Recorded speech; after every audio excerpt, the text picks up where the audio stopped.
Picture this. You're standing at the gym entrance at 6 a.m., stomach completely empty. No breakfast, no protein shake, nothing. Your friends would call you crazy. Your trainer might even stop you at the door. Everything you've been taught screams that this is wrong, that you're setting yourself up for failure. But what if I told you that the very thing you fear might be exactly what your body was designed to handle? What if that empty stomach isn't your weakness, but your secret weapon? Here's the truth nobody talks about. That banana you ate 20 minutes before your workout isn't powering anything right now. It's sitting in your stomach, slowly breaking down, nowhere near your muscles.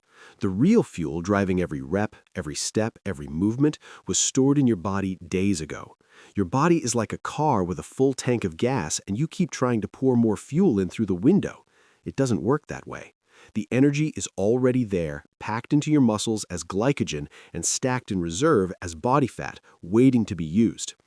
When you eat before training, you feel energized, sure, but that feeling, it's mostly your brain getting excited about incoming food.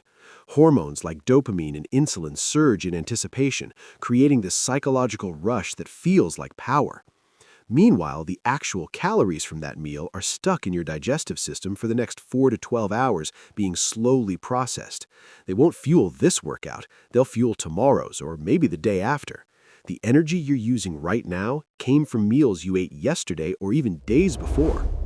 Once you see this clearly, the whole game changes. Your body stores roughly 400 to 500 grams of glycogen in your muscles and liver.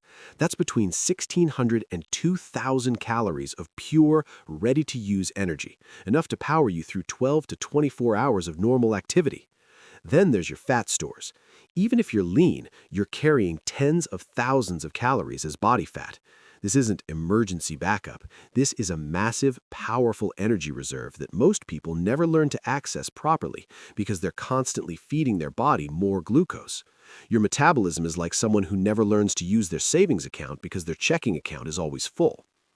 Here's where fasted exercise flips the script. When you haven't eaten for 12 to 16 hours, your glycogen stores start running lower. Not empty, just lower. Your body doesn't freak out. It doesn't shut down. Instead, it calmly switches fuel sources, like flipping a switch from regular unleaded to premium. Fat cells start releasing fatty acids into your bloodstream. Your liver converts some of that fat into ketones, a clean-burning fuel that both your muscles and brain can use efficiently. This switch is called metabolic flexibility, and it's supposed to happen naturally. But when you eat every few hours, especially carbs and sugar, your body never practices this skill. The switch gets rusty. Training fasted forces that switch to work again, and when it does, your hormones respond in powerful ways. Insulin drops, and this matters enormously because insulin is a storage hormone. When insulin is high, fat stays locked in your fat cells. When insulin is low, that lock comes off. Studies show that exercising in a fasted state can increase fat burning by 20 to 30% compared to the same workout done after eating. At the same time, growth hormone surges, sometimes rising several times above normal levels. Growth hormone does two critical things. It signals your body to release stored fat for energy, and it protects your muscle tissue from breakdown. Your body is smart. It knows muscle is valuable. It won't sacrifice it unless absolutely necessary. This is backed by evolutionary logic. Our ancestors didn't eat breakfast and then decide if they had enough energy to hunt. They woke up hungry and had to move first to eat later. Hunting, gathering, traveling long distances, all of this happened on an empty stomach. If humans became weak and foggy without food, we would have gone extinct. Instead, those who became sharper, faster, and more focused when hungry were the ones who survived. Your body still carries that ancient programming. Short-term fasting isn't danger. It's a signal to mobilize resources, sharpen your senses, and perform. Now, let's get practical. Not all exercise works the same way when fasted. Low to moderate intensity activities like walking, light jogging, easy cycling, or swimming run primarily on fat, making them perfect for fasted training. You can do these for long periods without feeling drained. High-intensity work like sprinting, jump rope, or HIIT relies heavily on glycogen. If your glycogen is already partially depleted, performance might suffer at first. But here's the key. Adaptation takes time. After several weeks, many people maintain high-intensity performance even with lower glycogen. You just can't rush it. Patience wins. Resistance training sits in the middle. You can absolutely lift weights while fasted. Growth hormone protects your muscle during the session.